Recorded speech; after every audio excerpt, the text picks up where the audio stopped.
કચ્છ જિલ્લામાં ગમખ્વાર અકસ્માત સર્જાયો છે। રાપરથી ત્રંબો જતા રોડ પર આજે વહેલી પરોળે આ અકસ્માત સર્જાયો હતો ને ટ્રિપલ અકસ્માત સર્જાતા ગંભીર દ્રશ્યો સર્જાયા હતા। ત્રણ વાહનો એકબીજા સાથે ભયંકર રીતે અથડાતા આ અકસ્માતનું દ્રશ્ય જોવા મળ્યું હતું। અકસ્માતમાં 10 થી વધારે લોકો ઘાયલ થયા હોવાનું જાણવા મળ્યું છે, જ્યારે 2 થી 3 લોકોની હાલત ગંભીર હોવાનું પણ જણાવાઈ રહ્યું છે। અકસ્માતની જાણ થતાં સ્થાનિક લોકો ઘટના સ્થળે દોડી આવ્યા હતા અને તાત્કાલિક 108 એમ્બ્યુલન્સ વાનમાં આ ઘાયલોને નજીકની હોસ્પિટલ ખાતે ખસેડવામાં આવ્યા હતા। ઘાયલોને 108 એમ્બ્યુલન્સ મારફતે રાપરની સરકારી હોસ્પિટલ ખાતે સારવાર અર્થે ખસેડવામાં આવ્યા છે।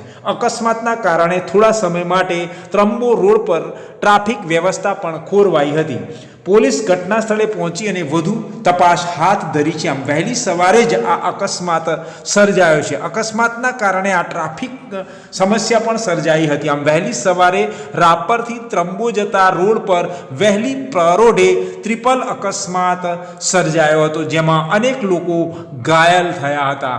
આમ 3 વાહનો એકબીજા સાથે અથડાયા હતા, જેમાં આ વાહનો અથડાવાના કારણે ગંભીર અકસ્માત સર્જાયો તો એસટી બસની સાથે ડાલુ અને પિકઅપ ડાલા સહિતના 3 વાહનો એકબીજા સાથે અથડાતા આ અકસ્માત સર્જાયો હતો, જેને લઈને ટ્રાફિક સમસ્યા પણ સર્જાઈ હતી।